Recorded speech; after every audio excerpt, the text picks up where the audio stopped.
Hello friend, आपका स्वागत है मेरे YouTube channel E and I में। और आज मैं आपको बताने वाला हूँ सीमेंस सिप्रोटेक 7SJ602 न्यूमेरिक रिले के बारे में।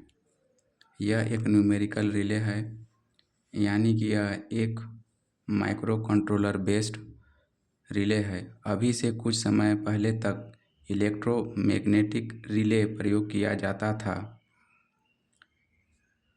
बट जिनका रिस्पॉन्स टाइम ज़्यादा होता था। लेकिन अब ऑटोमेशन डेवलपमेंट के साथ ही साथ हमें इनके डाटा को पीएलसी या डीसीएस पर लेने के लिए माइक्रो कंट्रोलर बेस्ड रिले की आवश्यकता पड़ी, जो रियल टाइम पर पीएलसी के साथ में सारा डेटा को कम्युनिकेट कर सके और हमें रियल टाइम पे प्रोटेक्शन भी प्रोवाइड कर सके। और इसकी रिले में क्या हो रहा है वो सब हम एचएमआई में बैठे बैठे ही देख सकते हैं, जबकि इलेक्ट्रोमैग्नेटिक रिले में ऐसा फंक्शन अवेलेबल नहीं हो पाता था। वह हार्डली किसी पार्टिकुलर ऑक्सिलरी कॉन्टेक्टर को कमांड भेजती या कोई ट्रिप कमांड ही भेजती थी।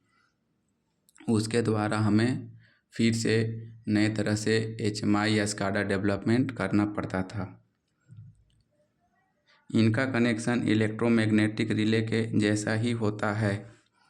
इनमें सीटीपीटी की रीडिंग टर्मिनल पर आती है और फर्दर प्रोसेसिंग किया जाता है। लगभग सभी माइक्रो कंट्रोलर या micro processor based numerical relay एक जैसे ही होते हैं।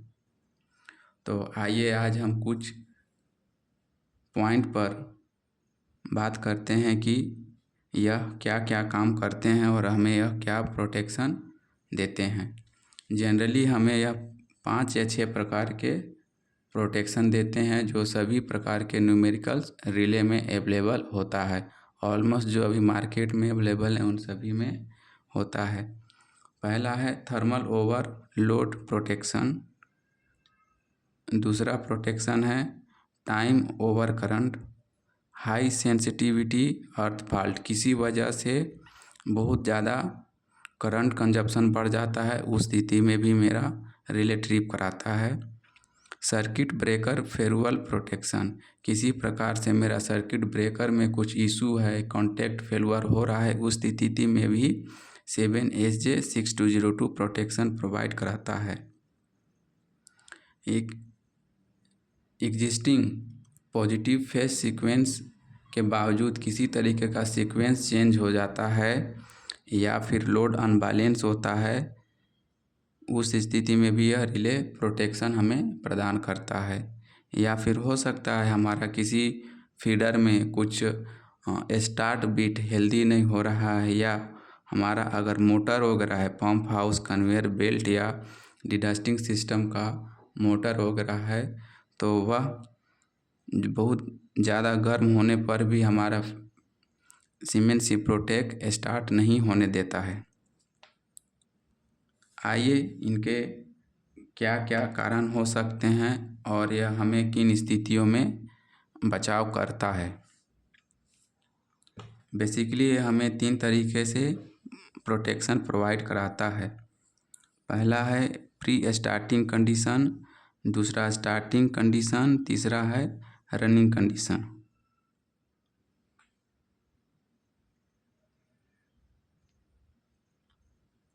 प्री स्टार्टिंग कंडीशन में जो भी पॉसिबिलिटीज हो सकती हैं उन सभी को मैंने यहाँ लिस्ट किया है और मेंशन भी किया है। जैसे कि प्री स्टार्टिंग कंडीशन का पहला है अंडर वोल्टेज में। अंडर वोल्टेज होने का क्या कारण हो सकता है? इनकमिंग वोल्टेज रेटेड या रिक्वायर वोल्टेज वैल्यू से कम होगा तो इस कंडीशन को 7SJ रिले रीड करता है, तब उस स्थिति में रिले स्टार्ट नहीं करने देता है। दूसरा हो सकता है नॉट कूल्ड। हमने जो फीडर है या मोटर है वो उसमें आरटीडी भी माउंटिंग रहता है। खासकर ज़्यादातर यह HT मोटर वगैरह में तो कंपलसरी रहते ही रहते हैं। इस रिले में RTD का कनेक्शन होता है और यह कंटिन्यूसली एग्जामिन करता रहता है कि मोटर गर्म तो नहीं हो रहा है। यदि मोटर गर्म हो रहा है तब मोटर को चालू नहीं होने देता। तीसरा है नंबर ऑफ स्टार्ट स्टॉप या फ्रीक्वेंसी ऑफ स्टार्ट स्टॉप। हर एक मोटर का या फीडर का 1 घंटे में स्टार्ट स्टॉप रहता है कि हम 1 घंटे में मोटर को कितने बार स्टार्ट या स्टॉप कर सकते हैं। बार बार स्टार्ट स्टॉप करने से मोटर हमारा जलने का रिस्क रहता है या वाइंडिंग भी ओवर हीट हो जाता है, जिससे हमारा इंसुलेशन वीक होने से मोटर डैमेज होने का खतरा भी रहता है। तो मोटर बनाते समय मोटर का number of start stop manufacturer द्वारा प्री डिफाइन किया जाता है। अगर मोटर उस नंबर तक पहुंच गया है तब भी मोटर को स्टार्ट नहीं होने देता है। HT मोटर में कुछ मिनट का होता है और यह सेटिंग HT मोटर के लिए 30 मिनट से 2 घंटे तक का भी हो सकता है। अगर यह किसी ट्रांसफार्मर या फीडर में है तो यह 1-1.5 घंटा तक का भी हो सकता है, जब तक इसको मैनुअली हम लोग रीसेट नहीं करते हैं या फिर HMI से या फिर LCB से एक्नॉलेज नहीं करते हैं, तब तक 7SJ62 रिले प्रोटेक्शन इतना प्रोवाइड कराता है कि किसी भी वजह से हमारा मोटर या फीडर स्टार्ट नहीं हो पाता है। चौथा कंडीशन बनता है नॉट रीसेट आफ्टर ट्रिप।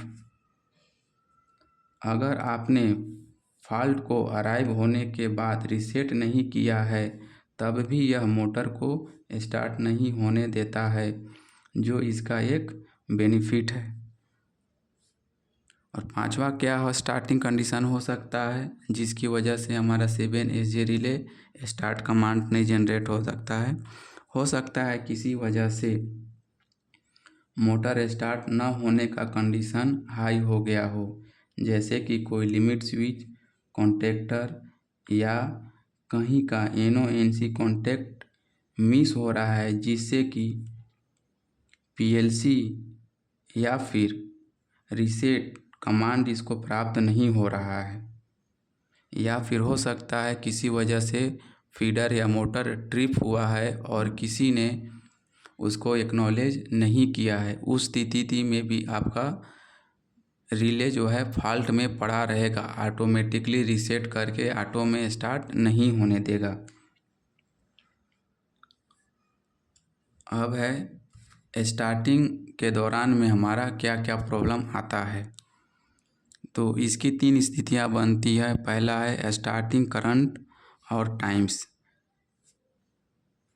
अगर शुरुआत में ही मोटर अपने नेचर के हिसाब से निर्धारित समय में अपने से ज़्यादा करंट कंज्यूम कर रहा है तब भी यह रिले एक्सेस करंट में ट्रिप कर सकता है और वाइंडिंग को जलने से बचा सकता है। तीसरा है excess starting current. Running condition में मोटर स्टॉल्ड कंडीशन आता है। जामिंग का कंडीशन स्टार्टिंग टाइम में भी आता है। इस स्थिति में मोटर का करंट स्मूथली घटता या बढ़ता नहीं है, बल्कि अचानक से घट या बढ़ जाता है। तो रिले भी इस स्थिति को मॉनिटर करते रहता है और इस स्थिति में भी हमें यह स्टार्ट नहीं होने देता है या फिर इसे ट्रिप करा देता है। तीसरा है हमारा कंट्रोल वायरिंग का कुछ कंडीशन या फिर कुछ लिमिट का या फिर HMI वगैरह का कुछ बीट हाई नहीं होने की वजह से सीमेंस SJ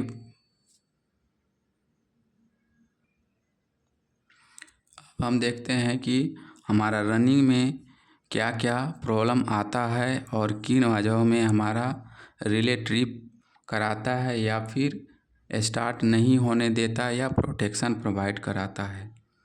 जैसे कि हो सकता है जामिंग का। जामिंग में दो सिनेरियो जमता है, या कन्वेयर बेल्ट या मोटर हमारा चलते चलते रुक रहा है या एक्सेस करंट ले रहा है, या हो सकता है या स्टार्टिंग में ही मेरा मोटर या फीडर जो है ओवरलोड की स्थिति में है।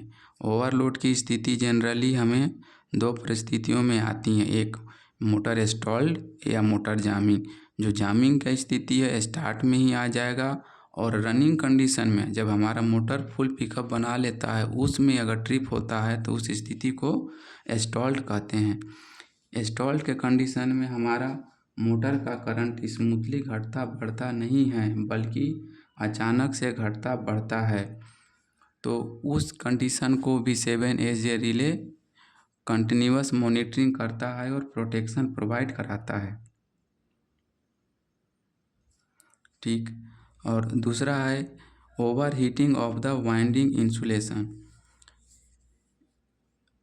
हमारा मोटर जामिंग जो है अचानक से न हो करके धीरे धीरे लोड बढ़ रहा है, तो लोड बढ़ने के हिसाब से हमारा मोटर जो है हाई करंट डिमांड करता है। हाई करंट फ्लो होने से हमारा वाइंडिंग में इंसुलेशन जो है हीटिंग होना चालू हो जाता है। यह हीटिंग एक्सेस करंट की वजह से होता है, जीतने के लिए हमारा मोटर का वाइंडिंग डिजाइन नहीं होता है। अगर यह एक्सेस करंट हमारे वाइंडिंग में कंटिन्यूअस जाता रहेगा तो वाइंडिंग का इंसुलेशन वीक हो सकता है, या मोटर परमानेंटली भी जल सकता है, या वाइंडिंग इंसुलेशन वीक हो जाता है। तो भी RTD के थ्रू 7SJ रिले जो है फीडबैक लेता है और कंटिन्यूअस वॉच करता रहता है। अगर उसको एक्सेस रेटिंग से अगर ज़्यादा टेम्परेचर मिला तो 7SJ 602 रिले आपका मोटर को या फीडर को या फिर ट्रांसफार्मर को ट्रिप करा देगा।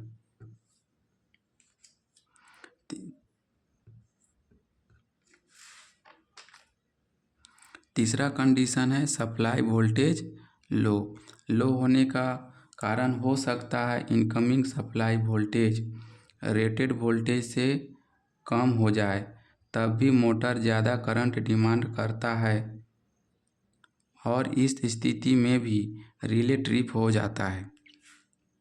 चौथा पॉसिबिलिटीज हो सकती है set current is low as motor FLC। Current कम ड्रा करने का मुख्य कारण मोटर का लोड कम हो जाना होता है।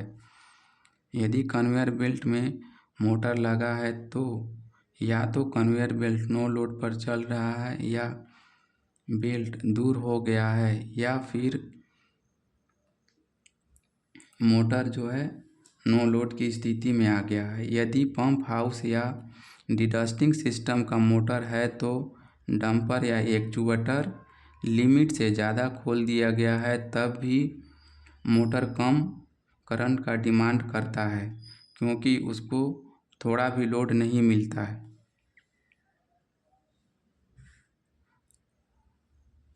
इन सभी के अलावा भी हमारा मोटर या फिर फीडर कुछ फॉल्ट में ट्रिप्स होते हैं। वो फॉल्ट आपको रनिंग में भी आ सकता है और स्टार्टिंग कंडीशन में ही आ सकता है। जैसे कि आपका है अर्थ फॉल्ट का सिनेरियो दोनों स्थिति में भी आ सकता है। एक स्टार्टिंग कंडीशन में जब आपका फीडर स्टार्ट होने वाला है, या फिर आपका फीडर स्टार्ट हो चुका है। उसके कुछ कारण हैं। मुख्य कारण अर्थ फॉल्ट या फेस फेल्यूर या फेस सीक्वेंस चेंज होना होता है।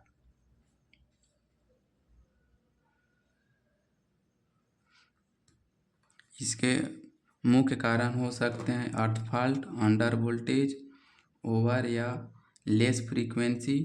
कोई फेस लॉस होने पर भी ट्रिप करता है। यदि किसी कारण से फेस सीक्वेंस बदल जाए तब भी 7SJ रिले फीडर और मोटर को ट्रिप कराता है। तो आज के ऑटोमेशन के टाइम में हमें इलेक्ट्रोमैग्नेटिक रिले से बेहतर micro controller based real time feedback देने वाला न्यूमेरिकल रिले अवेलेबल है, जिससे हमारा प्रोग्रामिंग या HMI SCADA डेवलपमेंट में भी ईजी होता है। तो आज का वीडियो समाप्त करते हैं, अगले वीडियो में और डिटेल में हम आपको बताएंगे।